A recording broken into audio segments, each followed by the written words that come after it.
ठीक है, उसी में आगे कंटिन्यू करते हैं। तो ट्रांसफॉर्मेशन ग्राफ में किसी बच्चे को कोई प्रॉब्लम तो नहीं है? संध्या, मीनाक्षी, कल तुम कहाँ रह गए थे?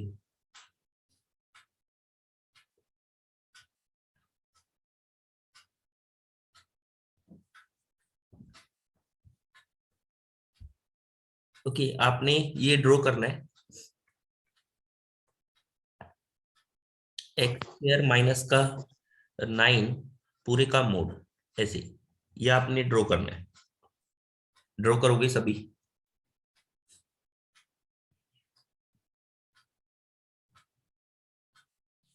आपने इसका ग्राफ ड्रॉ करना है। अब जैसे y इक्वल टू ये लिखा हुआ है, ऐसे y equal to x square minus का 9 ऐसे लिखा हुआ है, तो इसका ग्राफ ड्रॉ करना है। तो आप y equal to x square का ग्राफ जानते हो, तो एक्स स्क्वायर माइनस 9 का ग्राफ ड्रॉ करना है।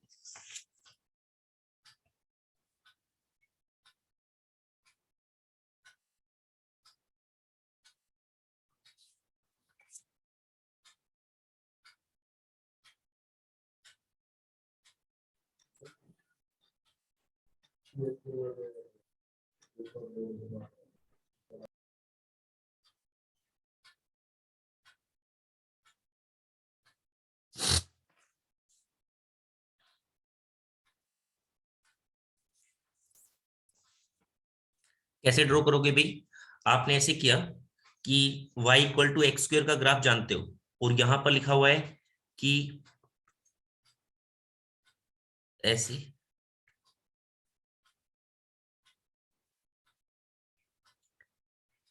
कि सबसे पहले यहां पर देखो, और सबसे पहले आप क्या करोगे कि y equal to x square minus 4 का ग्राफ ड्रॉ किया, या sorry y equal to x square minus 9 का ग्राफ जो है वो आपने ड्रॉ किया। तो एक्स स्क्वायर माइनस 9 का ग्राफ ड्रॉ करोगे तो आपके पास में कुछ इस टाइप से ग्राफ जाएगा।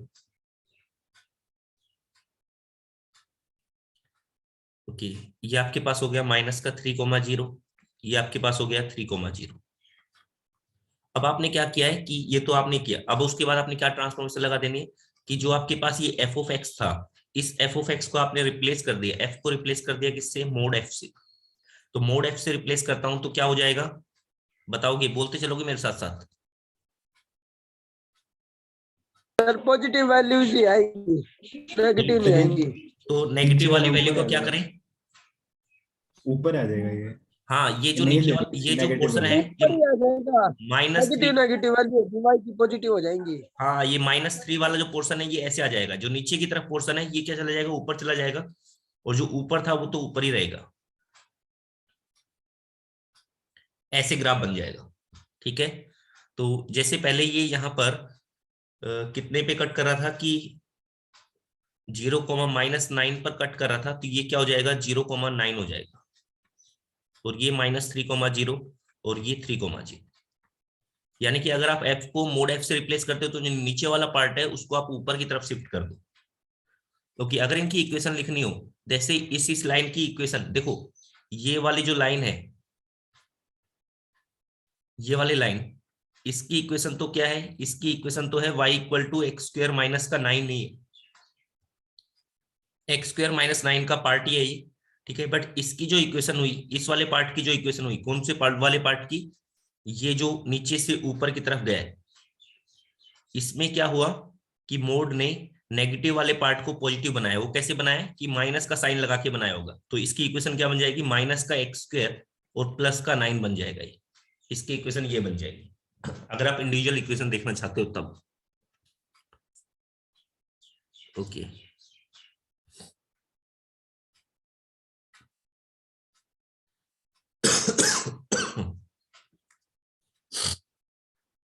नेक्स्ट क्वेश्चन ऐसे लिखा हुआ है y equal to e raise to की पावर माइनस का मोड ऑफ x, ऐसे लिखा हुआ है।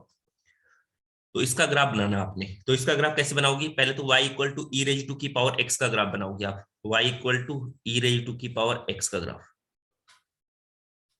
ठीक है, ये ई रेज टू की पावर x का ग्राफ हो गया। यहाँ पर x की वैल्यू 0 है, y की वैल्यू 1 है। ओके, अब क्या करूं, बताते चलोगे मुझे? कौन सी ट्रांसफॉर्मेशन लगाऊं अब मैं?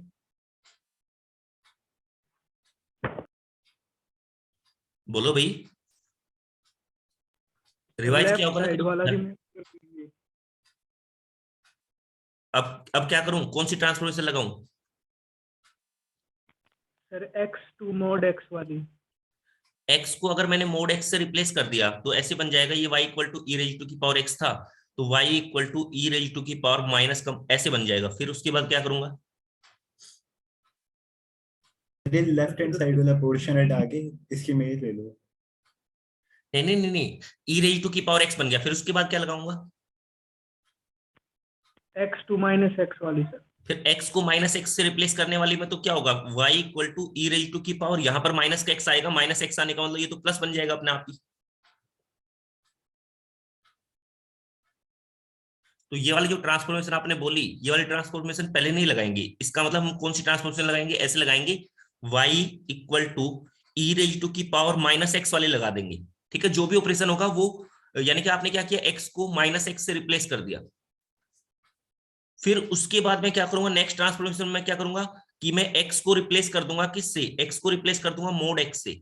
मोड x से रिप्लेस करने का मतलब अब ये बन जाएगा y equal to e raise to की, और माइनस साइन तो बाहर रहेगा, ये मोड x से रिप्लेस हो जाएगा।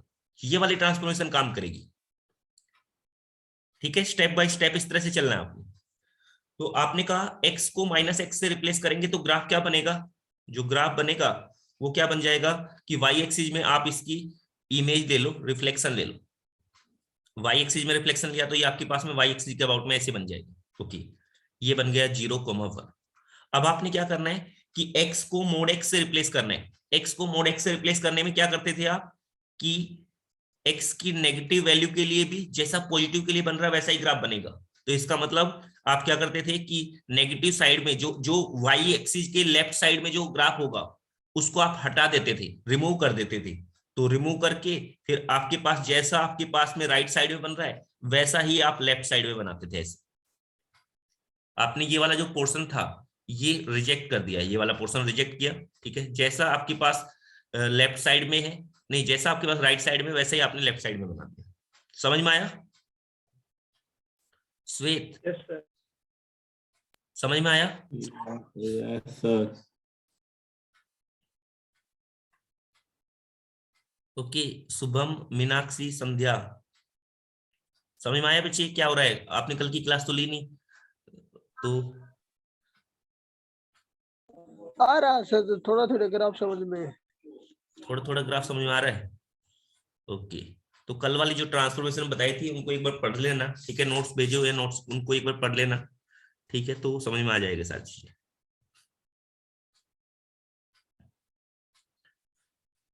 नेक्स्ट क्वेश्चन, अगर मान लो मैं कहता हूं, चलो मैं एक बार रिवाइज करा देता हूँ जल्दी जल्दी से, क्वेश्चन की फॉर्म में करा रहा हूँ, ऐसा नहीं कराऊंगा।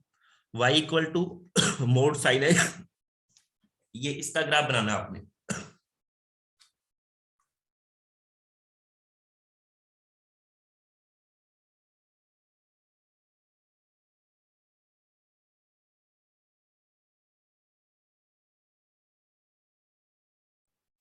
सर इसमें नेगेटिव पोर्शन जो साइन का आएगा उसको ऊपर ले लेंगे। इसमें आपके पास, ठीक है, आपके पास क्या करना है, जो नेगेटिव वाला पोर्शन आएगा उसको ऊपर की तरफ ले लेंगे। ठीक है, तो आपने कहा कि सर साइन एक्स का जो ग्राफ होता है ना वो तो ऐसे चलता है।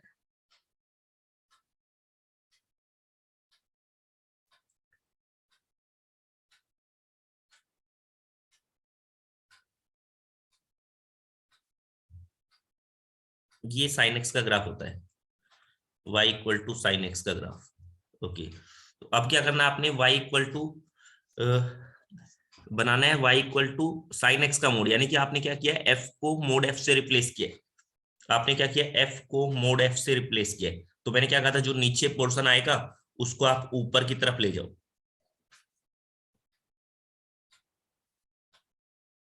तो ये आपके पास नीचे जो आ रहा था, ये जो नीचे पोर्शन आ रहा था, ये वाला पोर्शन, इसको मैं ऊपर की तरफ लेके गया। ऊपर की तरफ लेके जाने का मतलब ऐसे चला जाएगा, ये ऐसे ग्राफ चला जाएगा।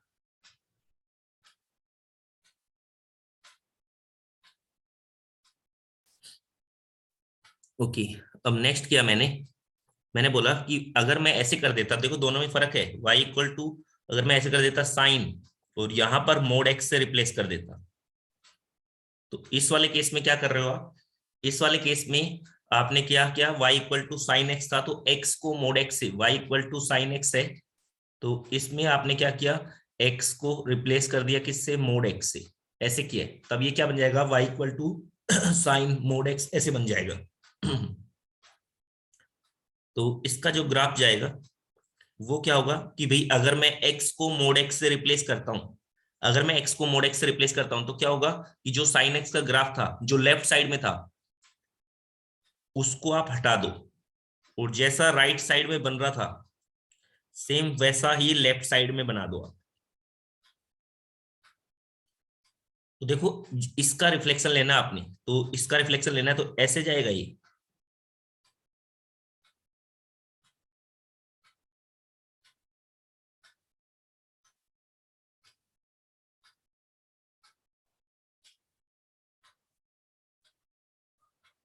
ऐसे ग्राफ बनेगा।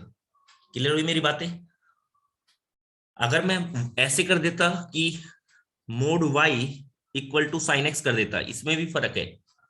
आपने कहा mod y equal to sine x कर दिया तो इसका मतलब y की पॉजिटिव वैल्यू के लिए जैसा ग्राफ बन रहा है वैसा ही नेगेटिव के लिए बनेगा।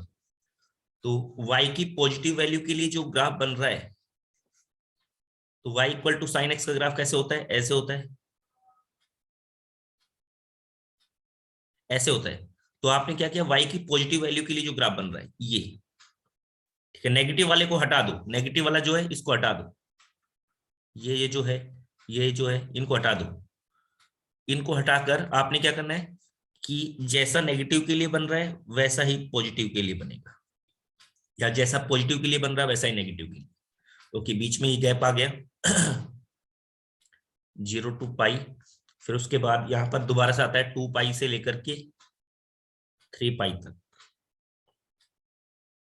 ये 2 पाई यहाँ पर 3, तो ये आपके पास आता है 0 से लेकर के पाई, फिर उसके बाद आएगा 2 पाई से लेकर के 3 पाई।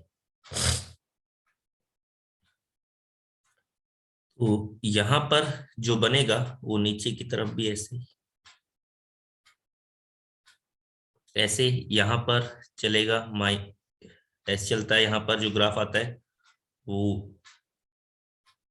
माइनस पाई से लेकर के माइनस पर 2 पाई,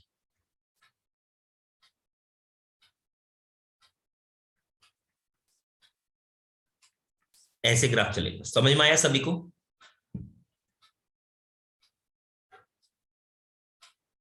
बोलोगे ये बात सबको क्लियर हो गई? Yes sir. Okay, Yes, sir. Next question.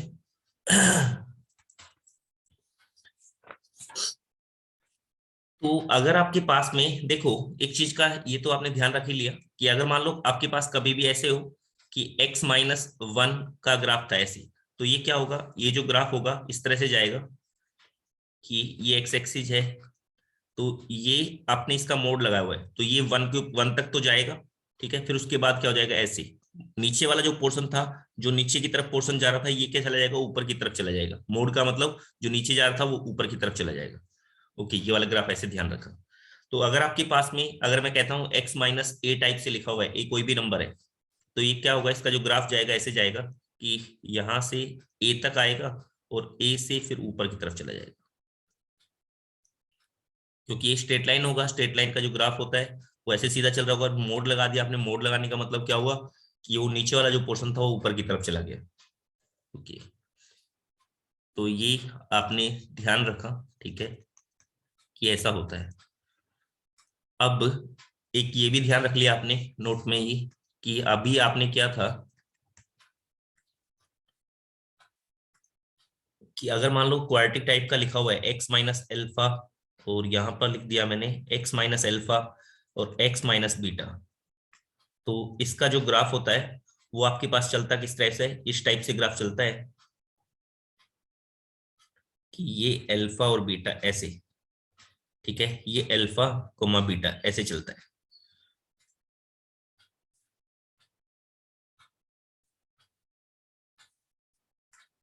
तो अब आपने, अगर मैं इसका मोड लगा दूं ऐसे, तो क्या हो जाएगा, ये जो ग्राफ चलेगा वो ऐसे चलेगा, ये अल्फा था, ये बीटा था।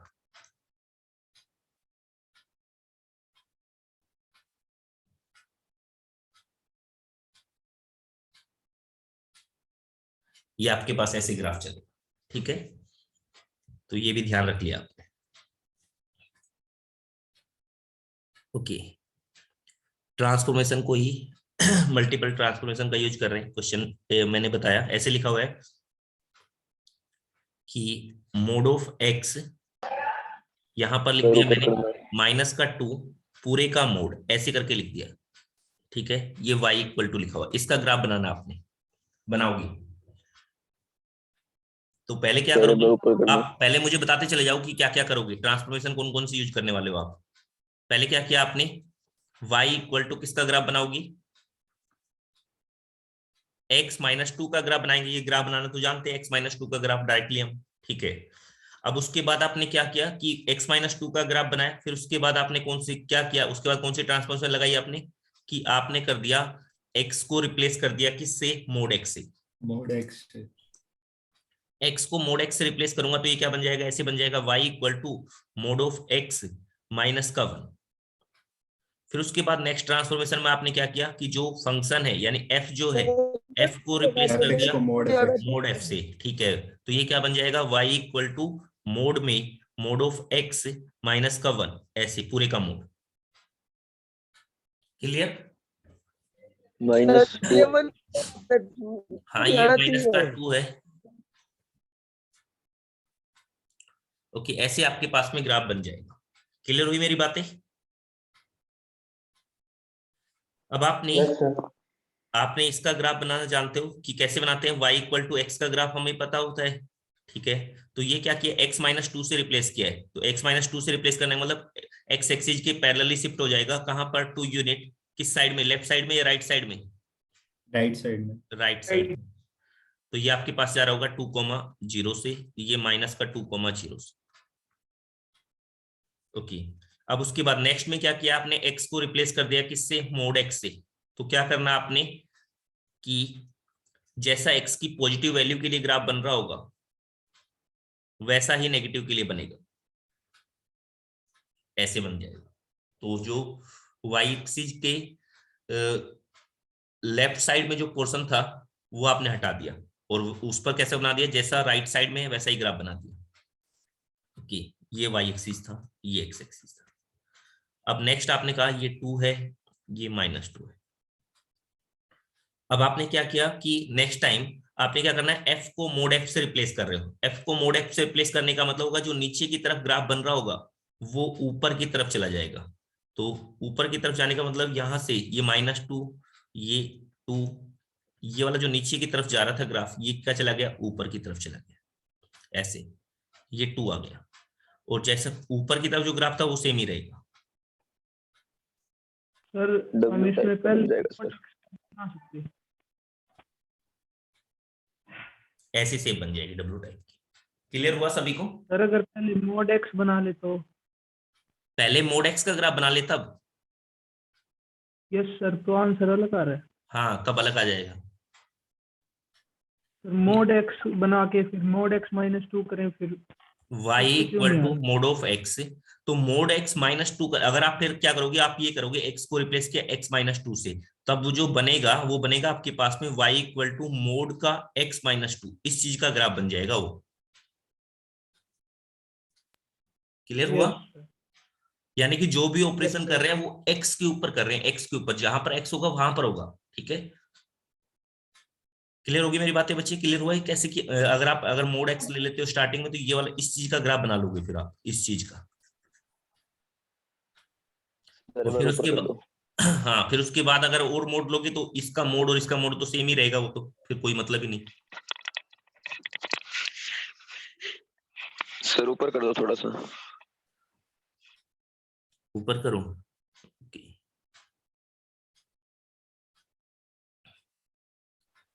सर ऊपर उस तरफ। क्लियर? सर ये जो ये नोट में लिखवाया है सर, जो ये हाँ, ये जो ये अल्फा और बीटा से जो लाइन जा रही है सर, वो कर्व है क्या? हाँ ये कर्व है, ये तो क्वाड्रेटिक टाइप का है ना, क्वाड्रेटिक टाइप का एक्सप्रेशन लिखा हुआ, तो ये तो पैराबोला शेप में था, ये तो कर्व बनेगा, ऐसे कर्व ऐसे बनेगा ना, जो ग्राफ होता है वो तो ऐसे होता है इस टाइप का। तो ये जो नीचे वाला पोर्शन था ना, ये ऊपर चला गया।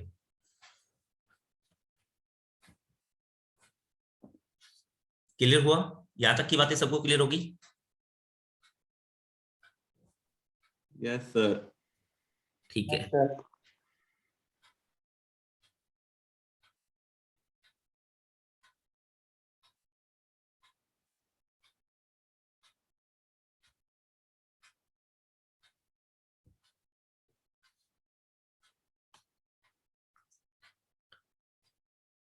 आपने जैसे, चलो और एक दो प्रैक्टिस के लिए एक तो क्वेश्चन ले लेते हैं। आपने कहा कि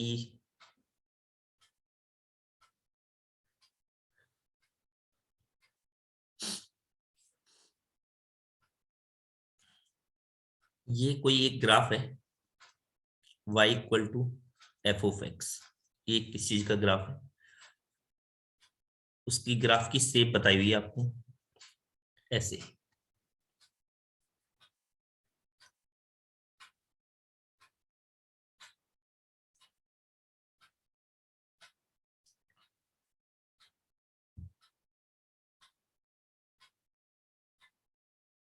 या ठीक है, सब चीजें एक बार हटाओ बस।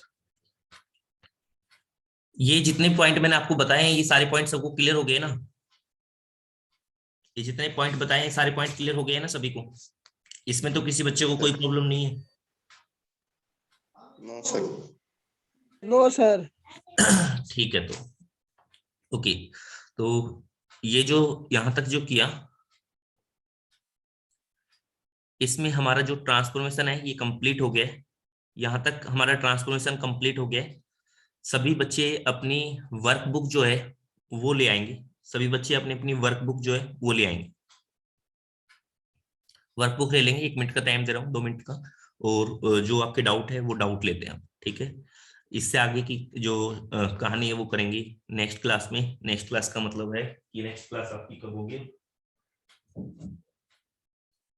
हाँ, तो नेक्स्ट क्लास आपकी जब होगी यानी कि मंडे को, तब इससे आगे करेंगे। तो अब आप एक बार ट्रांसफॉर्मेशन इतनी है बस? क्या कह रहे हो बच्चे? इतनी है क्या सर ट्रांसफॉर्मेशन? हाँ बच्चे, इतनी ट्रांसफॉर्मेशन मोर देन एनफ है, ठीक है, इससे काम चल जाएगा। और अगर मैंने कहा था कि अगर आप और भी पढ़ना चाहते हो ट्रांसफॉर्मेशन, तो मॉड्यूल में पेज नंबर बता देता हूँ मैं आपको कि मॉड्यूल जो अपना मॉड्यूल में देख लोगे, ट्रांसफॉर्म फंक्शन चैप्टर में ट्रांसफॉर्मेशन ऑफ ग्राफ करके लिखा हुआ है। तो वहां पर आपके पास में और भी कई सारी ट्रांसफॉर्मेशन देखने को मिल जाएगी, ठीक है? बट बेसिकली वो सारी ट्रांसफॉर्मेशन इनकी हेल्प से हम सोल्व कर सकते हैं, हमें अलग से कुछ पढ़ने की जरूरत है नहीं उनके लिए, ठीक है?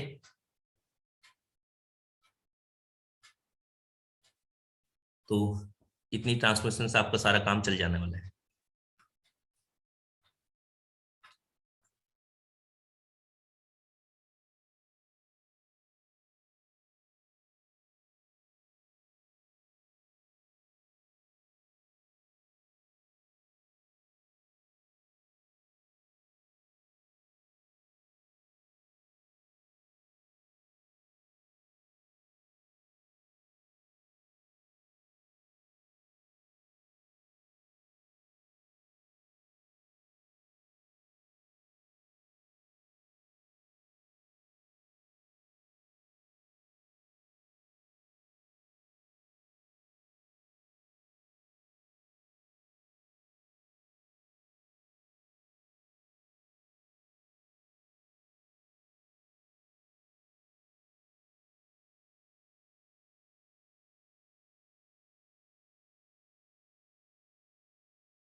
सभी बच्चे मॉड्यूल ले आए होंगे? जो जो डाउट है बोलते चलोगी। तो कॉनिक सेक्शन में कितने डीटीएस तक हमारी सोल्व हो गई थी? सर DTS 3 पे थे। डीटीएस 3 पर थे, हाँ बोलोगी। डीटीएस 3 में जो डाउट है वो पूछो भी।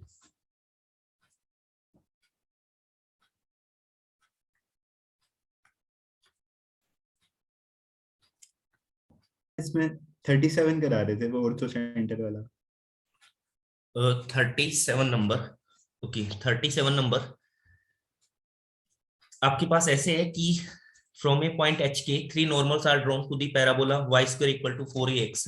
ये पैराबोला है, y square equal to 4ax, tangent are drawn to the parabola and fit of normal.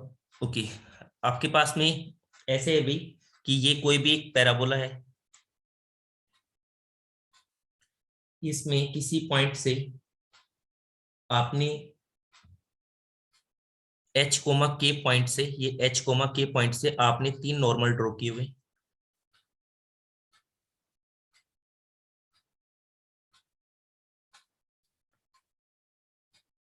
अब इन नॉर्मल पर टेंजेंट ड्रॉ किए हुए आपने, tangent are drawn to the parabola at the feet of normal to form a triangle. तो जैसे ये कोई पॉइंट है T1, ये कोई पॉइंट है T2, ये कोई पॉइंट है T3। तो डायग्राम में समझाना तो थोड़ा सा ऐसे रहेगा, मतलब कहने का मतलब आप ये कह रहे हो कि यहाँ से इस T1 पॉइंट से आपने ऐसे टेंजेंट ड्रॉ किया, ऐसे आपने T2 पॉइंट से टेंजेंट ड्रॉ किए, ठीक है। तो इनका इंटरसेक्शन जो आएगा आपके पास में वो, जैसे कि ये कोई पॉइंट आ गया A, ऐसे आपने T3 से टेंजेंट ड्रॉ किया, तो ये कोई पॉइंट आ गया B। ऐसे ही आपने एक तो आपके पास में T1 T2 से आ गया, एक T3 T1 से आ गया, एक T2 T3 से आएगा। जैसे मान लो ये कोई पॉइंट आ गया C। तो इन ABC, इस ये आपके पास में एक ट्रायंगल बन गई ABC। अब यहाँ पर जो बात चल रही है वो चल रही है ABC ट्रायंगल के बारे में बात चल रही है। क्लियर, इतनी बातें क्लियर हुई सभी को? Yes sir. अब आपने क्या करना है यहाँ पर कि हमें ये जो है, हमें इस ABC ट्रायंगल के ऑर्थो सेंटर के बारे में बात करनी है, हमें ABC ट्रायंगल के ऑर्थो सेंटर के बारे में बात करनी है, ठीक है। तो भाई ऑर्थो सेंटर के बारे में बात करने का मतलब, ऑर्थो सेंटर क्या होता है? ऑर्थो सेंटर होता है कि जो एल्टीट्यूड होता है उनका इंटरसेक्शन पॉइंट। तो जैसे मैं कहता हूं कि ए पॉइंट से मैंने कोई एल्टीट्यूड ड्रॉ किया, ठीक है, ए पॉइंट से मैंने कोई एल्टीट्यूड ड्रॉ किया, ऐसे ए पॉइंट से एल्टीट्यूड ड्रॉ किया, तो किस पर? सामने वाली साइड पर, BC पर। तो यानी कि ए पॉइंट से अगर मैं कोई एल्टीट्यूड ड्रॉ करूंगा, तो जैसे ये कोई एल्टीट्यूड ड्रॉ किया, तो इसकी इक्वेशन मैं लिखूंगा, ठीक है। ऐसे ही बी पॉइंट से कोई एल्टीट्यूड ड्रॉ करूंगा, इसकी इक्वेशन मैं लिखूंगा। तो इनका जो इंटरसेक्शन पॉइंट आएगा, इनका जो इंटरसेक्शन पॉइंट आएगा वो आपके पास में क्या होगा? ऑर्थो सेंटर होगा। इनका जो इंटरसेक्शन पॉइंट होगा वो आपके पास में ऑर्थो सेंटर होगा। इतनी बातें सबको क्लियर हुई? बोलो। Yes sir. ठीक है, इतनी बातें क्लियर होने के बाद अब ये जो क्वेश्चन है, अगर आप इसे प्रूव करने लगोगे तो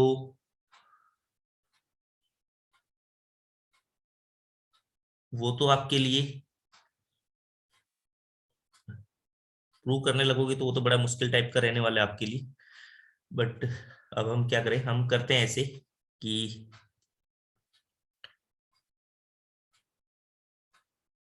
हम क्या करते हैं, चलो प्रूव करने के लिए हमें वो जो आपके पास एक इक्वेशन लिखवाई थी, ठीक है, टेंजेंट की इक्वेशन लिखवाई थी, वो आपको याद होगी, याद है सभी को? उस टेंजेंट की इक्वेशन की जरूरत पड़ेगी। टेंजेंट और नॉर्मल की, जो नॉर्मल की आपको इक्वेशन लिखवाई थी, मैंने कहा था कि 3 को नॉर्मल पॉइंट के लिए एक इक्वेशन लिखवाई थी, Ty = x + at स्क्वायर से ड्राइव करके आपके पास में एक इक्वेशन लिखी थी आपने। याद आ रहा है कुछ या नहीं आ रहा है? बोलोगे? यस सर, वो लिखवाई थी। ओके, और दूसरा ये जो ABC पॉइंट है, ये भी मैंने कहा था कि अगर ये टेंजेंट के इंटरसेक्शन पॉइंट जो होंगे, टेंजेंट के इंटरसेक्शन पॉइंट, जैसे ये T1 है, ये T2 है, ये T3 है, तो इनके जो इंटरसेक्शन पॉइंट होंगे वो भी आप फाइंड कर सकते हो। अगर दो टेंजेंट कहीं पर इंटरसेक्ट कर रहे हैं तो उनके पॉइंट आपने ऐसे याद किए थे कि AT² = 2AT होता था, तो A T1 T2 और उसके बाद में A T1 + T2। Lengthy type का क्वेश्चन है ये, ठीक है। तो दूसरा यहाँ पर हो गया बी पॉइंट के कोऑर्डिनेट। बी पॉइंट के जो कोऑर्डिनेट होते हैं वो आपके पास होते हैं कि ऐसे ही बी पॉइंट का जाएंगे, ए बी पॉइंट जो आ रहा है आपके पास में, बी पॉइंट किस किस से आ रहा है, T1 से और T3 से। तो आपने कहा ए T1 T3 कोमा ए T1 प्लस T3। ऐसे ही सी पॉइंट के कोऑर्डिनेट ए T2 T3 कोमा ए T2 प्लस T3। ओके, यहां तक की बातें क्लियर हुई सभी को? ओके, अब उसके बाद आपने एक इक्वेशन लिखी, ठीक है। ये क्योंकि ये जो नॉर्मल है आपने एच कोमा के पॉइंट से ड्रॉ किए हुए हैं, तो एच कोमा के पॉइंट से ड्रॉ किए हुए, तो नॉर्मल की जो इक्वेशन होती है वो आपके पास में होती है। वो नॉर्मल की जो इक्वेशन होती थी वो एक बार बता दो कि मुझे क्या होती थी नॉर्मल की इक्वेशन। क्यूबिक इक्वेशन होती थी। आपने याद किया होगा कि ऐसे होता था a m cube 2a minus का एच एम प्लस में के, ऐसे करके आपके पास इक्वेशन होती थी। याद आ गई होगा आपको? आया या नहीं आया? ऐसे y इक्वल टू, ऐसे किया था आपने, y equal to m x minus में ए एम क्यूब माइनस का 2am। ये आपके पास में नॉर्मल की इक्वेशन होती थी, नॉर्मल इक्वेशन। इसको आप h कोमा के से सेटिस्फाई करा दो, क्योंकि h कोमा के से पास कर रही, तो यहां से, या फिर इसको आप पहले t की फॉर्म में लिख लो, पहले आप इसे t की फॉर्म में लिख लो। तो t की फॉर्म में लिखोगे तो क्या इक्वेशन होगी? -t से रिप्लेस कर देंगे सर। आपने बोला कि भाई टी की फॉर्म में लिखने का मतलब हो गया आपके पास में कि टी और इनके बीच में क्या रिलेशन होता था कि एम की जो वैल्यू होती थी वो माइनस टी के इक्वल होती थी, एम की वैल्यू माइनस टी के इक्वल होती थी। तो आपने इसे रिप्लेस किया, इसे रिप्लेस किया तो आपके पास में बन जाएगा ऐसे कि ए टी क्यूब प्लस में ये आपके पास बन जाएगा। ओके, आप पहले क्या करो कि ये h कोमा के से पास कर रही है, h कोमा के से पास करने का मतलब y की जगह पर k वैल्यू पुट कर दो। ये एम एच माइनस का ए एम क्यूब माइनस का 2am, और t की फॉर्म में लेके जाना, क्योंकि मैंने T1 T2 लिया हुआ है, तो m की जो वैल्यू होती है वो होती है माइनस का t। आपने t की वैल्यू पुट की यहाँ पर, तो ये बन गया आपके पास ए टी क्यूब। ओके, ये बन जाएगा आपके पास में 2at, ठीक है। और ये क्या बन जाएगा, माइनस का h इंटू टी, तो प्लस में 2a माइनस का h इंटू में t, और ये k दूसरी तरफ जाएगा तो माइनस का k इक्वल टू 0। ये क्यूबिक इक्वेशन हो गई, ठीक है, क्यूबिक इक्वेशन इन t। इसका हमें यूज करना पड़ेगा, ठीक है, इसका हमें यूज करना पड़ेगा। यहाँ से इसके जो रूट्स आएंगे T1 T2 T3, ये T1 T2 T3 को सेटिस्फाई कर रहा है, यानी कि यहाँ से मुझे T1 plus T2 plus T3 की value, T1 T2 T2 T3 T3 T1 इनकी वैल्यू, T1 T2 T3 इनकी वैल्यू, ये मुझे मिल जाएगी। ओके, अब मुझे ऑर्थो सेंटर की इक्वेशन लिखनी है। तो ऑर्थो सेंटर की इक्वेशन लिखने के लिए जैसे मैं कहता हूं कि मैंने एक एल्टीट्यूड ड्रॉ किया, तो एल्टीट्यूड का जो स्लोप होगा वो एल्टीट्यूड, जैसे मैं कहता हूं कि अगर भाई बी पॉइंट से मैंने एक एल्टीट्यूड ड्रॉ किया, ठीक है, altitude from B, altitude from B, altitude from B. तो एक तो ऐसे भी ध्यान रख सकते हो कि जो आपके पास में ऑर्थो सेंटर बनेगा ना, ऑर्थो सेंटर बनता है वो, अगर कोई बच्चा ध्यान रखना चाहे, अभी तो मैं प्रूव कर रहा हूँ, अगर कोई बच्चा ध्यान रखना चाहे तो ऐसे कर सकता है कि जो ऑर्थो सेंटर बनेगा वो हमेशा आपके पास में डायरेक्ट्रिक्स के ऊपर जाके बनेगा। जो डायरेक्ट्रिक्स होती है ना उसके ऊपर जाके बनता है। बट अब हम इसे प्रूव कर लेते हैं। इसे प्रूव करने का मतलब हुआ कि ऐसे बोल रहा हूँ कि एल्टीट्यूड फ्रॉम बी, ये बी पॉइंट से अगर आपने एल्टीट्यूड ड्रॉ किया है तो उसकी इक्वेशन क्या होगी, वो होगी आपके पास में y माइनस का y1। y1 का मतलब हो गया कि y माइनस का y1 का मतलब हो गया आपके पास में ये a T1 plus T3, okay, divide by divide by y minus का y1 divide by x minus का ये आपके पास में x माइनस का x1 का मतलब हो गया a t1 t3 is equal to, ये देखो आपने इसके ऊपर परपेंडिकुलर ड्रॉप करोगे, इसके ऊपर परपेंडिकुलर ड्रॉप करोगे तो परपेंडिकुलर ड्रॉप करने का मतलब होगा कि वो कहां पर होगा, वो परपेंडिकुलर होगा किसके, एसी लाइन के परपेंडिकुलर होगा। तो यहां पर क्या जाएगा, एसी, यानी कि यहां पर इसकी इक्वेशन लिखने का मतलब क्या होगा, क्योंकि एल्टीट्यूड फ्रॉम बी इसकी हम इक्वेशन लिख रहे हैं, तो इसकी इक्वेशन लिखने का मतलब यहाँ पर क्या हो गया, y minus y1 x minus x1, और यहाँ पर क्या लिखना पड़ेगा, स्लोप। स्लोप का मतलब किस चीज का स्लोप, तो इस लाइन का स्लोप, कौन सा जो एल्टीट्यूड है इस लाइन का स्लोप, इस लाइन का स्लोप क्या होगा, एसी के परपेंडिकुलर होगा। ठीक है, जो होगा स्लोप एसी के परपेंडिकुलर होगा, तो आपने क्या कह दिया, एसी के परपेंडिकुलर होने का मतलब माइनस का 1 divide by slope of AC. इतनी बात क्लियर हुई, बोलोगे यहां तक की बातें क्लियर हुई? Yes sir. अब आपने स्लोप ऑफ एसी फाइंड किया, स्लोप ऑफ एसी आपने फाइंड किया, तो स्लोप ऑफ एसी अगर मैं फाइंड करता हूं, स्लोप ऑफ एसी वो आपके पास में क्या आ जाएगा, वो आपके पास में आ जाएगा यहाँ से, भाई यही इसी तरह से सोल्व करना पड़ेगा हमें। ठीक है, दो इक्वेशन बनानी पड़ेगी, उन्हें सोल्व करना पड़ेगा। स्लोप ऑफ एसी आपके पास में आ जाएगा, ए की वैल्यू मुझे पता है, सी की वैल्यू मुझे पता है, तो क्या होता है स्लोप y2 माइनस y1, तो a t1 plus t2 y2 minus y1 a t2 plus t3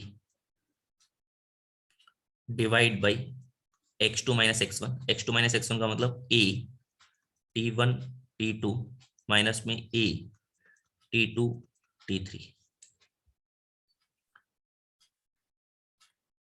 ये आपने फाइंड किया, तो देखो एक तो a से a ऊपर कैंसिल हो रहा है, जो कैंसिल होता जा रहा है कैंसिल करते जाओ पहले ही।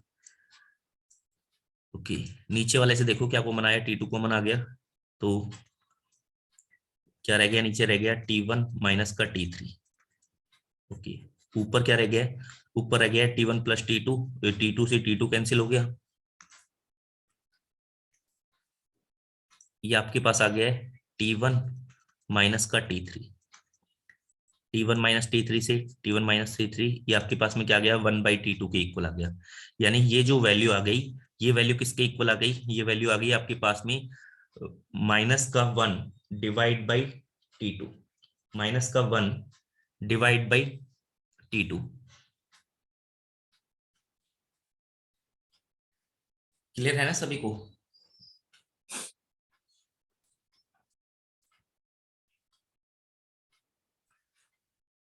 एक बार ये आपने बी पॉइंट से एल्टीट्यूड ड्रॉ किया, कहां पर, सामने वाले एसी पर, एसी के परपेंडिकुलर इसी तरह।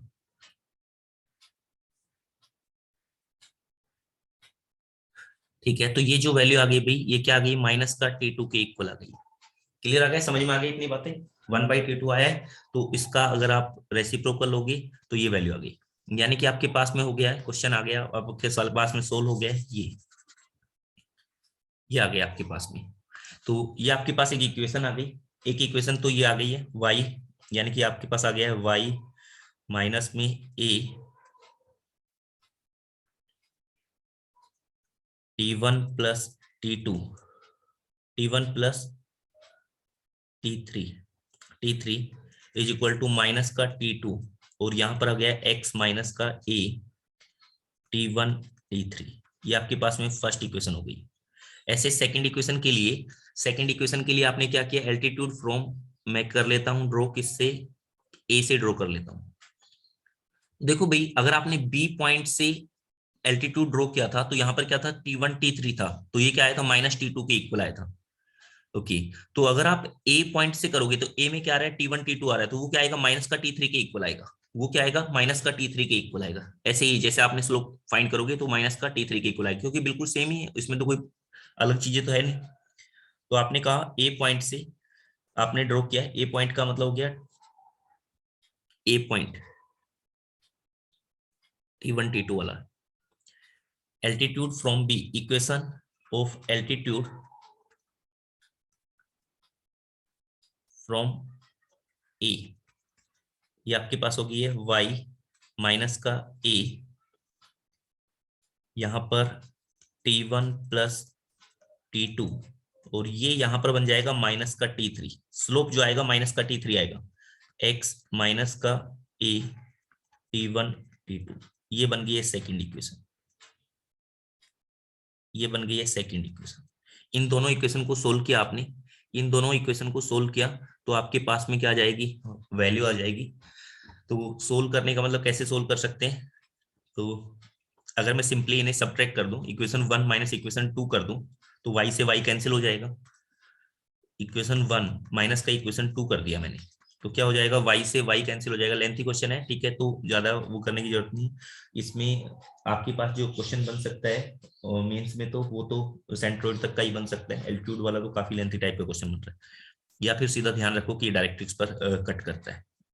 अगर आप कट यहाँ पर 1 माइनस 2 करोगे तो आपके पास क्या बन जाएगा, y से y कट हुआ, क्या रह जाएगा, ऐसे रह जाएगा माइनस का a, यहाँ पर t1 प्लस t3, और ये माइनस माइनस प्लस का a, और ये t1 प्लस t2। ओके, यहां से देखो आपके पास यहां से बना आपके पास में कि माइनस का t2 इंटू एक्स, और ये क्या बनेगा, माइनस माइनस प्लस, ये बन जाएगा plus a t1 t2 t3। यहां पर भी क्या बनेगा, plus a t1 t2 t3। ये तो कट हो जाएगा, ये क्या रह जाएगा, x x वाली टर्म रह जाएगी, माइनस का t2x प्लस में t3x, ऐसे।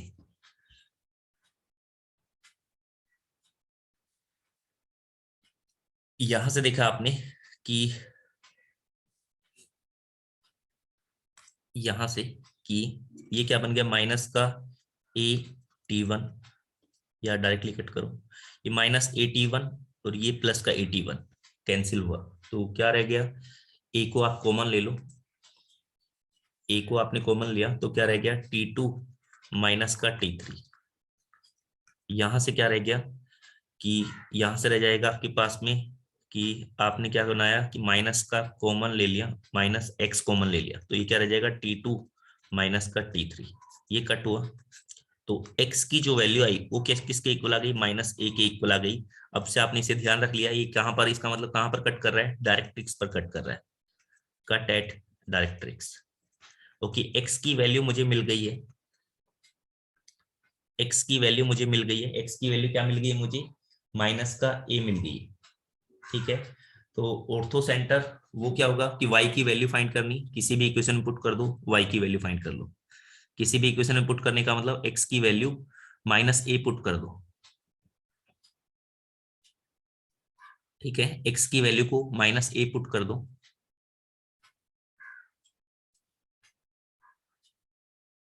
समझ में आया यहां तक की बातें। और वैसे भी फिर अब आप ऑप्शन भी देखोगी तो आपके पास क्वेश्चन नंबर 37 माइनस ए, तो y की जो वैल्यू आएगी वो क्या जाएगी, के टाइप की आ जाएगी, माइनस ए कोमा के, एक ही ऑप्शन मैच कर रहा है, माइनस ए कोमा के, ये क्या आ गया, ऑर्थो सेंटर।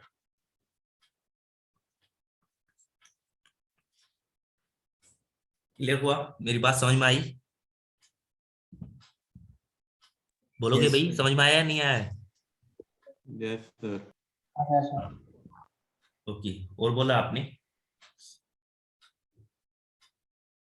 इसके अलावा, अगर आपको इसके अलावा इसी में अगला पार्ट है सरकम सेंटर। भाई सरकम सेंटर फाइंड करने के लिए, सरकम सेंटर फाइंड करने के लिए आपने क्या करना है कि वो जो आपको बताया था ना ONGC. ONGC वाला फॉर्मूला वो अप्लाई करना है, ठीक है, ऐसे सीधा और कोई तरीके में नहीं जाना है। आपने ONGC वाला फॉर्मूला अप्लाई किया सर, और सेंट्रोइड आपको पता चल गया, ऑर्थो सेंटर आपको पता चल गया, तो सरकम सेंटर की वैल्यू भी आप फाइंड कर पाओगे।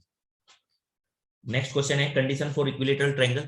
तो अगर इक्विलेटरल ट्रायंगल के लिए क्या होना चाहिए कि ortho, condition for equilateral triangle के लिए ये होना चाहिए कि जो आपने सेंट्रोइड फाइंड किया है, ठीक है, जो ऑर्थो सेंटर आ रहा है और जो आपके पास में ऑर्थो सेंटर, सरकम सेंटर, सेंट्रोइड, ये चारों पॉइंट क्या होने चाहिए, 3 पॉइंट है यहाँ पर, तो तीनों के तीनों पॉइंट क्या कर दो, इक्वल कर दो, इक्वेट कर दो इन्हें, कि ये तीनों इक्वल होने चाहिए, तीनों क्या होने चाहिए, इक्वल होने चाहिए। क्लियर होगी मेरी बातें। ओके, नेक्स्ट बोलोगी। सर क्वेश्चन नंबर 41 का आंसर मैच नहीं कर रहा मेरा। क्वेश्चन नंबर 41 क्वेश्चन नंबर 41 का स्टार लगाया हुआ है। स्टार लगाने का मतलब है यहाँ पर जो मॉड्यूल में स्टार लगा होता है उसका मतलब होता है मोर देन 1 करेक्ट है। यस सर, इसमें ना 2 3 4 दे रखा है आंसर और मेरा 1 भी आ रहा है। के की वैल्यू क्या आई है आपकी? मेरी चारों आ रही हैं और आंसर में 2 3 4 है बस। ओके, देख लेते हैं, मैच कर लेते हैं। Question number 41। सर एक्सप्रेशन बताऊं जो बनी है? हाँ बता दो बच्चे। 3m²/4 3m² divide by 4 equal to k-3/4। k minus का 3/4, ये आपके पास एक्सप्रेशन बनी है, ठीक है।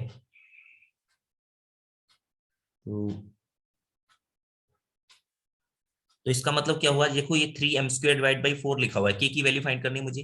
तो ये जो है ये तो पॉजिटिव टाइप की वैल्यू होगी। पॉजिटिव टाइप की वैल्यू होने का मतलब हुआ कि इसका मतलब हुआ मेरे पास में k माइनस का 3/4, इसकी वैल्यू क्या होनी चाहिए, ग्रेटर देन 0 टाइप से वैल्यू होनी चाहिए, क्योंकि m की वैल्यू नेगेटिव तो m की वैल्यू 0 तो लेंगे नहीं, 0 के लिए तो कोई स्लोप ही डिफाइन नहीं होगा।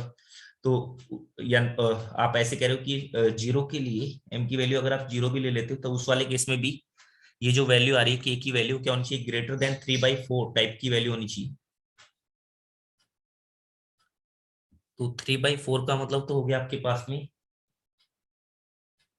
हाँ तो ए बी सी, 3/4 का मतलब तो ABCD, हाँ ABCD हो गया, क्लियर। हाँ तो फिर ठीक है बच्चे, कोई प्रॉब्लम नहीं है, ABCD हो जाएगा। हो सकता है वहां पर गलत लिख दिया हूँ।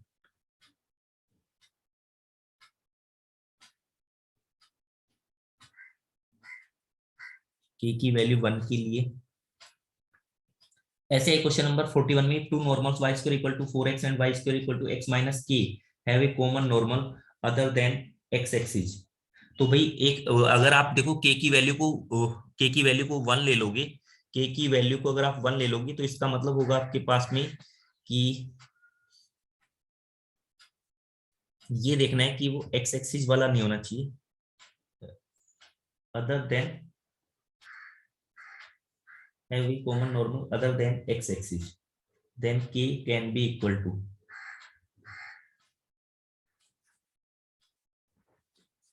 एक नॉर्मल जो है ना भाई ऐसे बन रहा है जैसे कि यहाँ पर ये वाला नॉर्मल बन रहा हो, ये वाला इस वाले पॉइंट पर नॉर्मल बन रहा हो, ठीक है। एक ये है, एक ये है। अब दोनों पर कॉमन नॉर्मल है, तो कॉमन नॉर्मल का मतलब एक्स एक्सिस वाला जो है ये वाला कॉमन नॉर्मल। तो आप ये चेक कर लो कि के की वैल्यू 1 के लिए, के की वैल्यू 1 के लिए एक्स एक्सिस तो नहीं आ रहा है, के की वैल्यू 1 के लिए जो नॉर्मल है वो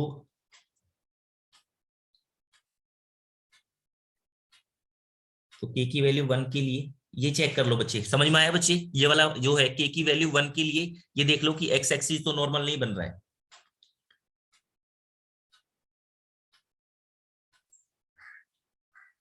तो जो आपके पास नॉर्मल की इक्वेशन है उसमें आप पुट करके देख लो इसे एक बार, कि आपने कहा कि 3m² divide by 4 is equal to, आपने क्या ले लिया, के की वैल्यू आपने ली 1, तो उस वाले केस में 1 माइनस का 3/4, तो ये आपके पास हो गया 1/4। 3m² divide by 4 is equal to क्या आ गया, 1/4, 4 से 4 कट हुआ, 3m² की वैल्यू आपके पास 1 के इक्वल आ रही है। तो ये वैल्यू आप पुट करके देखो उसमें कि जो नॉर्मल की इक्वेशन है वो एक्स एक्सिस तो नहीं बन रही है। तो नॉर्मल की इक्वेशन क्या होती है, y equal to mx minus का 2m माइनस का m³ ऐसे। तो यहाँ पर m की जो वैल्यू है वो आ गई है 1/√3 प्लस माइनस √3। तो एक बार आप m की वैल्यू 1/√3 के लिए इसमें चेक करो, ये एक्स एक्सिस तो नहीं बन रहा, m की वैल्यू 1 तो m की वैल्यू तो एक्स एक्सिस तो बन ही नहीं रहा है, ठीक है। ठीक है बच्चे, आपका आंसर ठीक है, कोई दिक्कत नहीं है इसमें।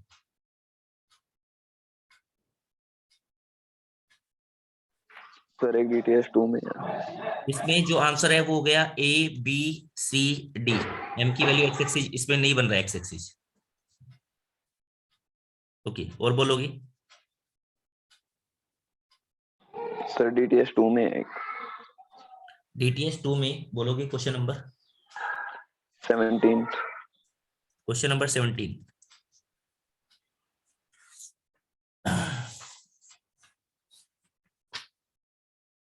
क्वेश्चन नंबर 17 में टेंजेंट टू द पैराबोला ये at point touch is the circle then c is equal to. तो भाई इसके ऊपर टेंजेंट बताना है आपने, तो टेंजेंट लिख दो। वो क्या कर रहा है, सर्कल को टच कर रहा है, तो सर्कल के सेंटर से उस टेंजेंट की इक्वेशन पर परपेंडिकुलर ड्रॉप करो, उसकी वैल्यू क्या कर दो, रेडियस की इक्वल कर दो। ठीक है, तो टेंजेंट एट पी वो कैसे गिवन, कैसे कैसे दोगे, जैसे मैंने कहा टेंजेंट एट पी, तो ये कोई पी पॉइंट है, y equal to x square plus 6, ये पैराबोला है आपके पास में, और इस पर आपने टेंजेंट ड्रॉ किया, तो वो क्या हो जाएगा, t इक्वल टू 0। ठीक है, t इक्वल टू 0 से आपने टेंजेंट ड्रॉ कर दिया, तो क्या हो जाएगा, y y को रिप्लेस किया, y plus y1 divide by 2, y plus point क्या है, पॉइंट आपके पास में 1,7, तो y plus 7 divide by 2 is equal to x square को रिप्लेस किया आपने किससे, x1 से, तो x इंटू 1 कितना बन जाएगा, x।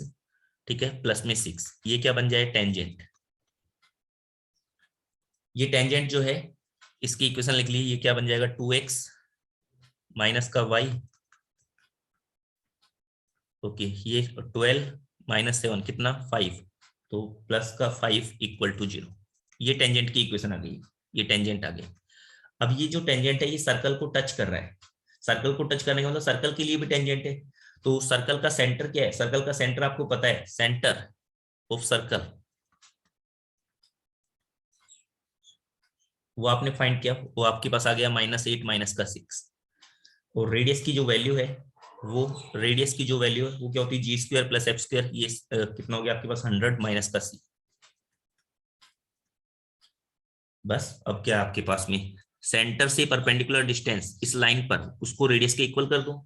सेंटर से परपेंडिकुलर डिस्टेंस वो कितनी हो जाएगी, यहाँ पर वैल्यू पुट की, ये कितना हो गया, माइनस का 16 प्लस में 6 प्लस में 5 डिवाइड बाई 2 का स्क्वायर प्लस 1 का स्क्वायर, वो √5 इज इक्वल टू रेडियस के इक्वल अंडर रूट में 100 माइनस का c।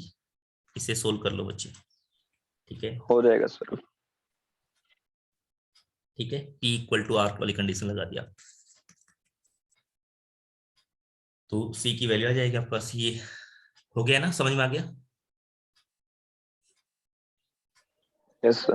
ओके, और बोला क्वेश्चन नेक्स्ट, डीटीएस थर्ड में हो गया सभी, उसके अलावा नेक्स्ट आ जाएंगे DTS 4। Sir sir, question number 44। 58। DTS 4 में क्वेश्चन नंबर, सर एक थर्ड में ही है 44। क्वेश्चन नंबर, तो इतना लेट क्यों हो रहे हो, बोलते चलो ना। थर्ड में क्वेश्चन नंबर 44, क्वेश्चन नंबर 44 में ऐसे बताया हुआ है कि angle of intersection between curve y square equal to 4x and x square equal to 30 at point 16,8। तो मैंने कहा था कि अगर दो कर्व के बीच में आपने एंगल फाइंड करना हो, तो दो कर्व के बीच में आपने एंगल फाइंड करना है, तो उनकी जो टेंजेंट है, जहां पर जिस पॉइंट पर वो इंटरसेक्ट कर रहे हैं, उनकी टेंजेंट के बीच में एंगल फाइंड कर लो। ठीक है, तो जैसे आपने कहा y square equal to 4x, ठीक है, ये इसका पॉइंट बताया हुआ है, एंड दूसरा बताया हुआ है कि x square equal to 32y, point बताया हुआ है आपके पास में क्या, 16,8। तो भाई आप क्या करो, 16,8 पर इसके लिए टेंजेंट की इक्वेशन लिखो और इसके लिए टेंजेंट की इक्वेशन लिखो। लिख सकते हो दोनों के लिए टेंजेंट की इक्वेशन, उनके बीच में आप एंगल, वो दो टेंजेंट की इक्वेशन लिखोगे, वो आपके पास में क्या आएगी, स्ट्रेट लाइन आएगी, दो स्ट्रेट लाइन। तो दो स्ट्रेट लाइन के बीच में एंगल कैसे फाइंड करते हैं, m2 minus m1 divide by m2 minus m1 divide by 1 plus m1 m2, वो आपके पास में क्या आ जाएगा, वहां से एंगल फाइंड आ जाएगा। समझ में आया दीपक? सर फिर कर्व और उनका सेम एंगल रहेगा? क्या कह रहे हो? एक तो कर्व आपके और पास, टेंजेंट्स का सेम एंगल रहेगा? हाँ हाँ हाँ, वही तो बताया हुआ था आपको, सर्कल में साफ साफ लिखवाया तो था आपको, ऑर्थोगोनल सर्कल करके, और उसके बाद में ऑर्थोगोनल सर्कल करके बताया था, उसमें बताया था कि दो कर्व के बीच में एंगल बिटवीन टू कर्व भी लिखवाया था कि अगर दो कर्व के बीच में आपने एंगल फाइंड करना हो तो आप क्या करो कि उस पॉइंट पर कोई भी दो कर्व हो, सर्कल हो, पैराबोला हो, इलिप्स हो, हाइपरबोला हो या कोई और भी कर्व हो, तो आप क्या करो उनके, जैसे कि एक कर्व ये है, एक कर्व ये है, तो मान लो ये पॉइंट है, ये वाला पॉइंट क्या है 16,8 है। अब यहां पर तो इन्होंने बता भी दिया, ये पॉइंट भी बता दिया और आसान कर दिया। तो मुझे क्या करना है कि इस वाले पैराबोला पर ये जो फाइंड कर लिया और इस वाले पैराबोला पर टेंजेंट फाइंड कर लिया, और इनके बीच में जो एंगल होगा यही एंगल बिटवीन कर्व होगा। ये टेंजेंट है, ये भी टेंजेंट है, T1 T2।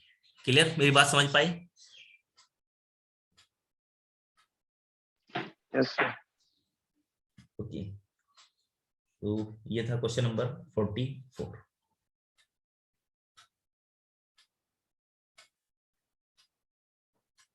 दूसरा, अगर डिफरेंशिएशन वगैरह आपने किया हुआ है तो उसकी हेल्प से भी कर सकते हो कि इस पर आपने टेंजेंट फाइंड कर लिया कि वो कैसे करते हैं, dy बाई dx की वैल्यू, इसमें भी dy बाई dx की वैल्यू फाइंड कर ली, तो dy बाई dx की वैल्यू फाइंड करके तब डायरेक्टली तब भी आ जाएगा आपके पास, या फिर टेंजेंट से फाइंड कर ली। जैसे आपने कहा यहाँ पर dy बाई dx की वैल्यू फाइंड करोगे तो क्या हो जाएगा कि 2y यानी कि 2y dy by dx is equal to 4। तो dy बाई dx की जो वैल्यू आई वो आपके पास में क्या आ गई है, ये आपके पास आ जाएगा 2 डिवाइड बाई y। अब y की वैल्यू पुट कर दो, तो dy by dx eight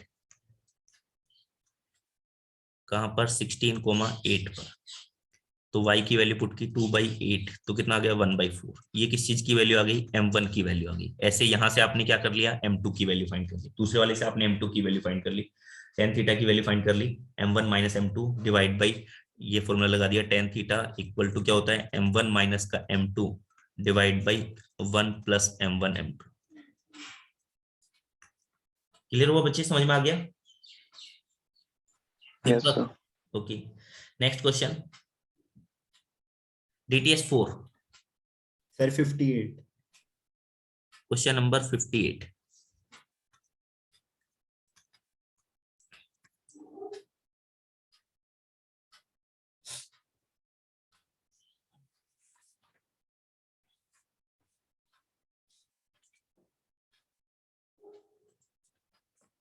question number 58 में ऐसे आपके पास में कि सर्कल है, cut the parabola at point, 4 point पर कट कर रहा है, तो उस वाले केस में आपने बताना है कि भाई ये तो मैंने कराया था आपको सर्कल और पैराबोला का, कि अगर आप पैराबोला की इक्वेशन इसमें पुट करोगे तो आपके पास में क्या बनेगा। देखो ऐसे एक सर्कल है, सर्कल में क्या होगा कि ऐसे चल रहा होगा एक्स स्क्वायर प्लस में वाई स्क्वायर प्लस में 2gx प्लस में 2fy प्लस में c इक्वल टू 0। ये आपके पास सर्कल है। और एक जो आपके पास में याद आ गया होगा, ये मैंने कब कराया था, मैंने कहा था कि आपके पास t1 plus t2 plus t3 की वैल्यू अगर 0 के इक्वल आ रही थी, तो मैंने बोला था जो अगर एक सर्कल होगा तो सर्कल जो होगा वो वर्टेक्स से पास करेगा, क्योंकि t4 की वैल्यू को भी 0 होना पड़ेगा, यानी t1 plus t2 plus t3 plus t4 की जो वैल्यू होती है वो इक्वल टू 0 आएगी। अभी नहीं समझ में आया तो अभी समझ में आ जाएगा, बिल्कुल सिंपल सा कंसेप्ट है। ये दूसरा है आपके पास में Y square equal to 4x। भाई इनको सोल्व, ये आपके पास में क्या कर रहे हैं कि वाई स्क्वायर, ये आपके पास X square equal to 4ay, ये 4 पॉइंट पर कट कर रहे हैं, ये आपस में क्या कर रहे हैं 4 पॉइंट पर कट कर रहे हैं। ये आपके पास सर्कल है और ये ऐसे 4 पॉइंट पर कट कर रहे हैं। तो भाई 4 पॉइंट पर कट करेंगे, जैसे मैंने कहा ये पॉइंट t1 है, ये पॉइंट t2 है, ये पॉइंट t3 है, ये पॉइंट t4 है, ऐसे है। तो यहाँ पर अगर आप ये वैल्यू इसमें पुट करोगे, ये पॉइंट ऑफ इंटरसेक्शन फाइंड करने के लिए ये वैल्यू इसमें पुट करोगे, तो आपके पास में क्या बनेगा, एक्स स्क्वायर की वैल्यू पुट की, यानी कि एक्स स्क्वायर की वैल्यू आपने पुट की है, या आप कह दो कि वाई की जो वैल्यू है वो आपने इसमें पुट कर दी, वाई की वैल्यू पुट कर दी। आपने क्या किया, वाई की जो वैल्यू है, वाई की वैल्यू वो आ गई x square divide by 4a, ये आपने इसमें पुट की, तो आपके पास ये क्या बन जाएगा, 4 डिग्री की इक्वेशन बन जाएगी, 4 डिग्री की इक्वेशन बन जाएगी। ओके, 4 डिग्री की जो इक्वेशन बनेगी उसमें क्या बनेगा, आपके पास x की पावर 4 बनेगा, x की पावर 4 बनेगा, x की पावर 2 बनेगा, ठीक है। x की पावर 3 जो होगा ना उसका कोफिशिएंट, x की पावर 4 का कोई ना कोई कोफिशिएंट होगा, x की पावर 3 का जो कोफिशिएंट होगा वो 0 होगा, x की पावर 3 बनेगा ही नहीं, x की पावर 2 का कोफिशिएंट होगा, ऐसे आपके पास होगा। क्लियर, मेरी बात को समझ पाए?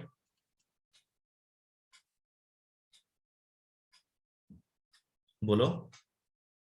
Yes sir.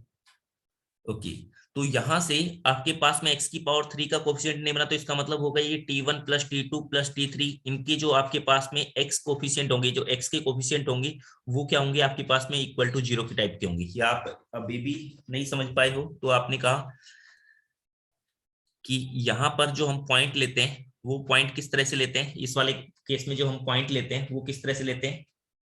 क्वेश्चन नंबर कौन सा था आपका, क्वेश्चन नंबर 58।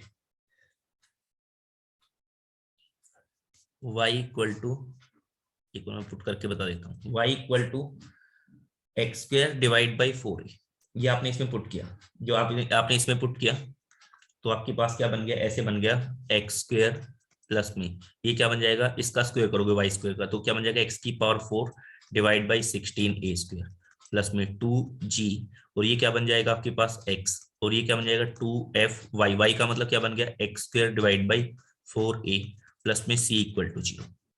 तो यहाँ पर अब आपको दिख रहा होगा क्लियरली कि यहाँ पर क्या बन रहा है आपके पास में, x की पावर 4 की पावर बन रही है, फिर x की पावर 2 की पावर बन रही है, इस तरह से आपके पास बन रही है। बोलो क्लियर हुई मेरी बातें या नहीं हुई? Yes sir. अब इसमें आपसे पूछा हुआ है समेशन xi की वैल्यू, समेशन xi की वैल्यू, समेशन yi की वैल्यू, समेशन yi की वैल्यू। तो देखो यहाँ से आप क्या कर सकते हो कि यहाँ से आपको अगर यहाँ से इसके 4 रूट होंगे, x1 x2 x3 x4, आपके पास में 4 रूट होंगे। तो अगर आपको x1 plus x2 plus x3 plus x4 की वैल्यू निकालनी है तो वो क्या होती है, वो तो क्या हो जाएगी कि जो x की पावर 3 का कोफिशिएंट होता है डिवाइड बाय लीडिंग टर्म का कोफिशिएंट, तो x की पावर 3 का कोफिशिएंट तो है ही नहीं यहाँ पर, वो कितना हो गया 0। ओके, दूसरा आपने बोला कि आपको यहाँ पर ऐसे ही समेशन y1 की वैल्यू निकालनी हो, तो समेशन y जैसे ये x1 plus x2 plus x3 plus x4 की वैल्यू तो मैं निकाल चुका हूँ। अब दूसरा निकालने की बोल रहा है यहाँ पर जो ऑप्शन है उसके अकॉर्डिंग समेशन y1 की वैल्यू, यानी कि y1 की जो वैल्यू है वो आपने फाइंड करनी। तो y1 की वैल्यू फाइंड करने का मतलब वो कैसे फाइंड कर सकते हो आप, y1 की वैल्यू होगी कि यहां से देखो x1 का मतलब हो गया, जब आपने x1 वैल्यू पुट की तो y की जो वैल्यू आई, y1 की जो वैल्यू आ जाएगी वो क्या आ जाएगी, x1 का स्क्वायर डिवाइड बाई 4a। ऐसे ही y2 की जो वैल्यू होगी वो क्या आएगी, x2 का square divide by 4a। y3 की जो वैल्यू होगी वो क्या आएगी, x3 का square divide by 4a। y4 की जो वैल्यू होगी वो क्या होगी आपके पास में, समझ पा रहे हो ना मेरी बात को, y4 की जो यस वैल्यू सर। होगी वो क्या आ जाएगी कि यहाँ पर x की पावर 4, ये x4 पूरे का स्क्वायर डिवाइड बाई 4a, तो इन सब का सम यानी समेशन y1 yi या y1, उसका मतलब हो गया y1 plus y2 plus y3 plus y4। तो ये आपके पास में आ गया यहाँ पर 1/4 है, ये तो बाहर कॉमन आ गया, और ये आपके पास रह गया है x1 का स्क्वायर, x2 का स्क्वायर, x3 का स्क्वायर, x4 का स्क्वायर। तो भाई इस चीज को मैं क्या लिख सकता हूँ, ऐसे लिख सकता हूँ कि समेशन ऑफ, यानी ऐसे x1 plus x2 plus x3 plus x4, इसकी वैल्यू मुझे पता है, इसका स्क्वायर माइनस में जब मैं इसका स्क्वायर करूंगा तो उसमें मुझे क्या चाहिए, केवल x1 का स्क्वायर प्लस x2 का स्क्वायर, तो माइनस में 2 times of summation x1 x2, ये वाली जो टर्म थी मैंने सब्ट्रैक्ट कर दी। ठीक है, दो की प्रोडक्ट वाली जो टर्म थी वो मैंने सब्ट्रैक्ट कर दी।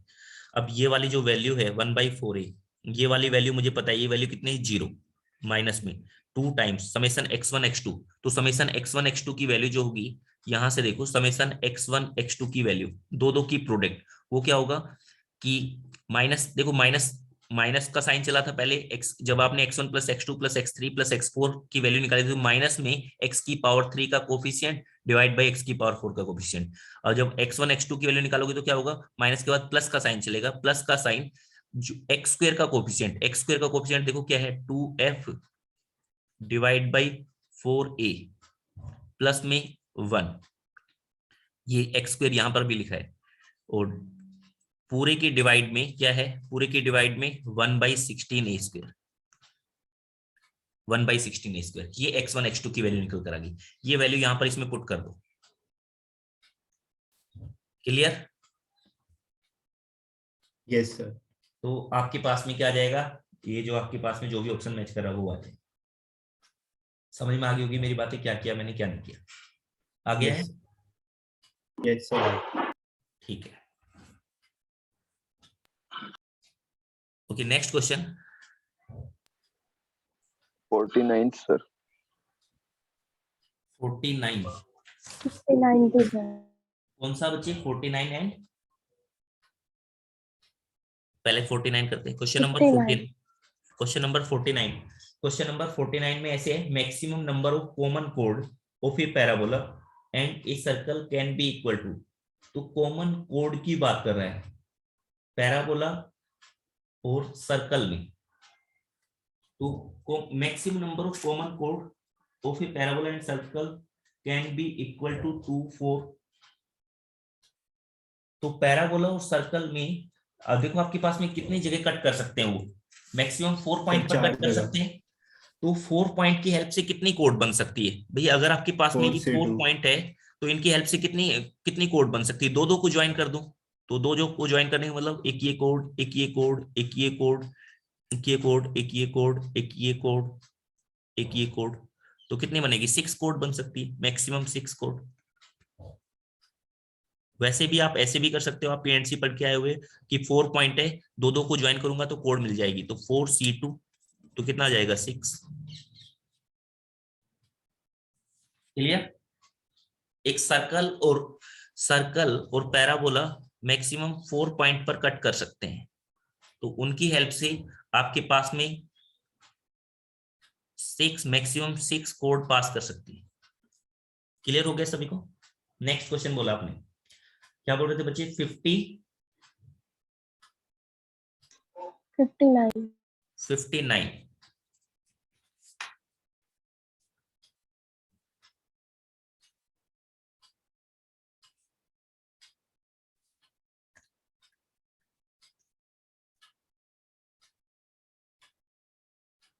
Question number 59, maximum distance between curve y² equal to 4x and ये आपके पास एक सर्कल है, तो इनके बीच की मैक्सिमम डिस्टेंस कितनी हो सकती है? 59। Minimum sir. अच्छा, मिनिमम डिस्टेंस वो कितनी हो सकती है?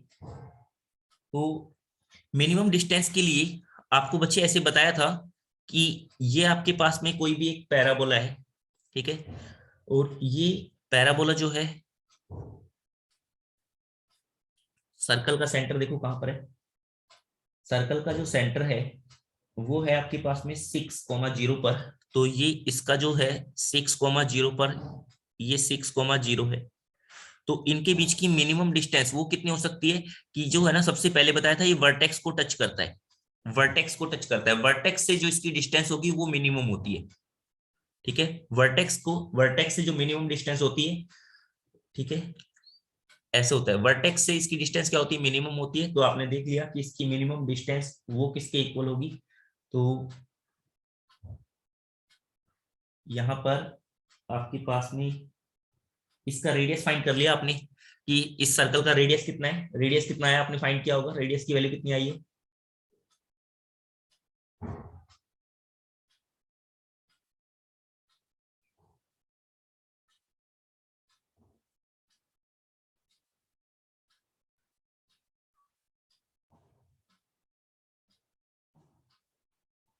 अच्छी, बस आपने क्या करना है कि ये जो है, ये डिस्टेंस टोटल यहां से लेकर यहां तक की डिस्टेंस कितनी है? 6 है। ये डिस्टेंस 6 है, 6 में से इसका रेडियस को सब्ट्रैक्ट कर दो, 6 - r, तो वो इसकी मिनिमम डिस्टेंस हो जाएगी। सर वर्टेक्स से थोड़ी ना होती है। तो वर्टेक्स से तो मिनिमम डिस्टेंस आएगी। सर ये ऊपर से तो और पास होता रहता है, ऊपर आएगी कहीं। क्या कह रहे हो, सर बोलोगी? इसके ऊपर लाया करना चाहिए वो पॉइंट, मिनिमम वाला।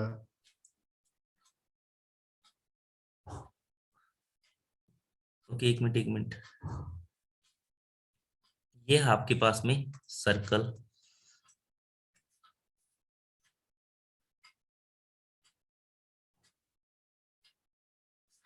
वो फोकस से पास नहीं कर रहा है, ठीक है। ये जो है ये एक सर्कल अगर फोकस से, वो बताया था आपको, फोकस से पास करता तब वर्टेक्स से मिनिमम डिस्टेंस होती, बट ये फोकस से पास नहीं कर रहा है, इसका फोकस अलग है, इसका फोकस अलग है, दोनों का फोकस अलग अलग है। तो उस वाले केस में अगर फोकस अलग अलग होगा, यहाँ पर इसका फोकस कितना है 6,0 है और इसका फोकस कुछ हो रहा है।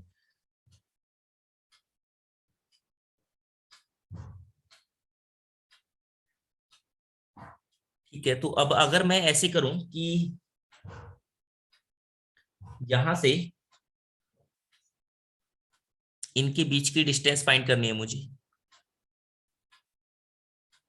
तो अगर इनके बीच की डिस्टेंस फाइंड करनी है तो दो, यानी कि दो पॉइंट के बीच में जो डिस्टेंस होती है वो क्या होती है, एक तरह से परपेंडिकुलर डिस्टेंस होती है। तो ये आपके पास में ये जो डिस्टेंस होगी ये परपेंडिकुलर टाइप से चलना चाहिए, ठीक है। ये तभी ये परपेंडिकुलर, यहाँ पर भी परपेंडिकुलर होगा, तभी ये आपके पास में क्या होगा कि इसके सेंटर से भी पास करेगा। तो आप क्या कह रहे हो कि ऐसे परपेंडिकुलर का मतलब हो गया कि आपने क्या कर दिया, एक नॉर्मल ड्रॉ कर दिया, ठीक है। आपने क्या कर दिया, एक नॉर्मल ड्रॉ कर दिया, ठीक है। अब ये नॉर्मल जो ड्रॉ किया आपने, ये नॉर्मल इस सर्कल के लिए भी नॉर्मल है और इस पैराबोला के लिए भी नॉर्मल है, ठीक है। तो इस तरह से आप फाइंड कर लो, फिर आप क्या करो, एक इक्वेशन ऑफ नॉर्मल फाइंड करो, इक्वेशन ऑफ नॉर्मल फाइंड कर लो, किसके लिए, इसके लिए y² equal to 4x, parabola के लिए आप इक्वेशन ऑफ नॉर्मल फाइंड कर लो, ठीक है। वो जो नॉर्मल की इक्वेशन होगी वो इसके सेंटर से पास करेगी। जैसे मैंने कहा कि ये आपके पास में कोई एक पॉइंट था, पैराबोला पर पॉइंट लेना आपने, तो पैराबोला पर आपने पॉइंट ले लिया AT² 280। ये जो नॉर्मल की इक्वेशन होगी, यहाँ पर जो नॉर्मल की इक्वेशन होगी इसको इसके सेंटर से पास करना पड़ेगा, ठीक है। सर्कल के सेंटर से पास करना पड़ेगा, सर्कल के सेंटर से पास करेगी तो उस वाले केस में आपके पास में क्या आ जाएगी, ये डिस्टेंस आ जाएगी। आपने नॉर्मल की इक्वेशन लिखी, नॉर्मल की इक्वेशन क्या होती है कि y इक्वल टू, नॉर्मल की equation y equal to minus tx plus minus 2t का प्लस tx tq, प्लस में 2t प्लस tq। ठीक है, तो 2t प्लस में tq, ऐसे बोल रहे हो।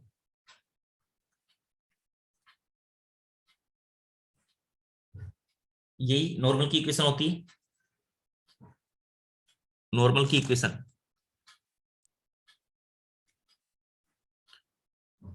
तो नॉर्मल की y equal to mx minus में ऐसे होता था, y equal to mx minus में, मैंने ऐसे याद किया हुआ है y equal to mx minus में am³ माइनस में 2am।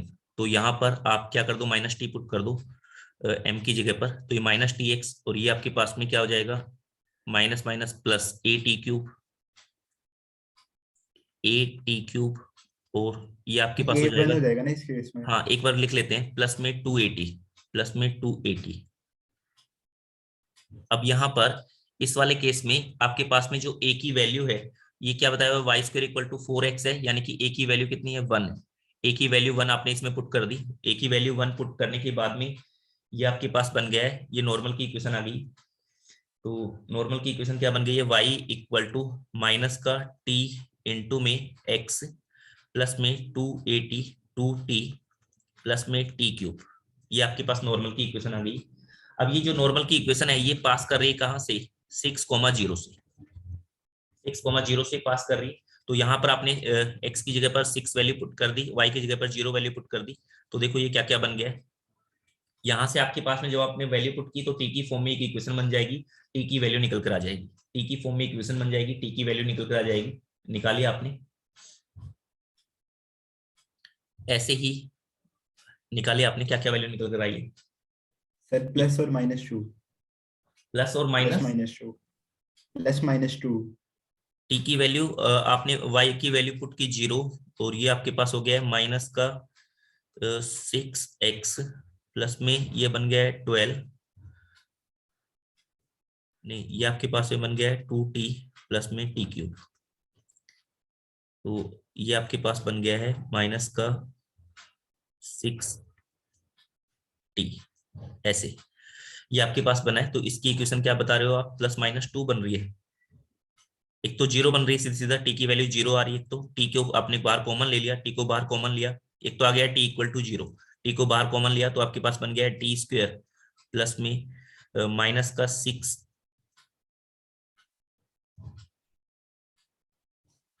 -6, ये आपके पास में टी और +2 तो -4 इक्वल टू 0, टी की वैल्यू आ गई है +-2।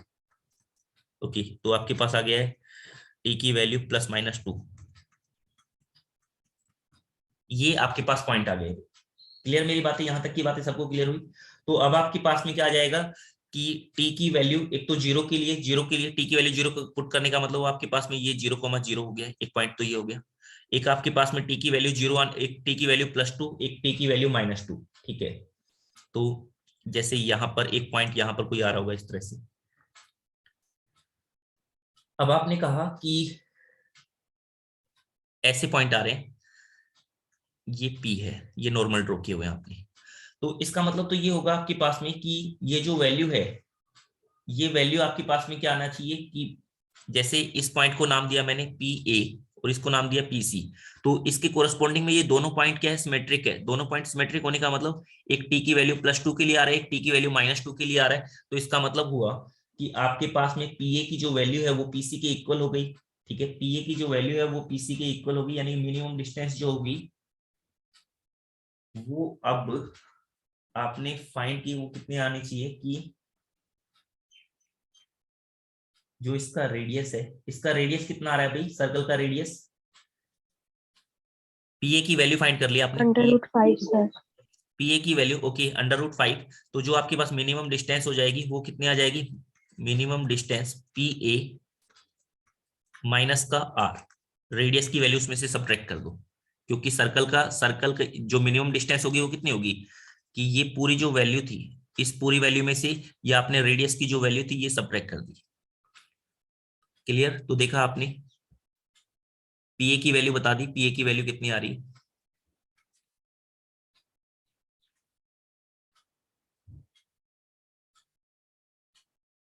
तो 2√5 आ रही है। पीए की वैल्यू 2√5, तो 2√5 माइनस में √5, तो √5 टाइप की वैल्यू आनी चाहिए, √5 आपके पास आंसर हो जाएगा, 2√5 माइनस का √5, तो √5 आपके पास में वैल्यू हो जाएगा। ठीक है, क्लियर बच्चे? तो जो सी ऑप्शन है वो Yes, करेक्ट हो जाएगा, सी ऑप्शन जो है वो करेक्ट हो जाएगा इस वाले के लिए। अगर ये फोकस के ऊपर लाई करते तब तो सीधा सीधा आप क्या करते, वर्टेक्स।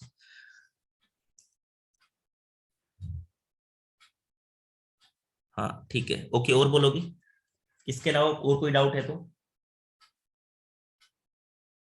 DTS 4 तक कंप्लीट हो गया, DTS 5 ओके, चलो अब तो टाइम हो गया, तो DTS 4 तक तो हमने कंप्लीट कर लिया, तो नेक्स्ट डाउट लेंगे बाद में। अब कितने तक कर लिया आपने DTS? बोलोगे बच्चे जल्दी से? सर 11th पे अभी लेवल 1 के। लेवल 1 की 11th पर है, तो इसकी एक और डाउट क्लास टाइप की लगानी है अभी? यस सर, टेस्ट है संडे को, कल लगा दो। संडे को टेस्ट है तो कल लगा दे या आज लगा ले? कल लगा लेना सर। कल लगा ले, चलो ठीक है, ओके बच्चों, तो आज के लिए इतना ही करते हैं। Bye bye to all of you.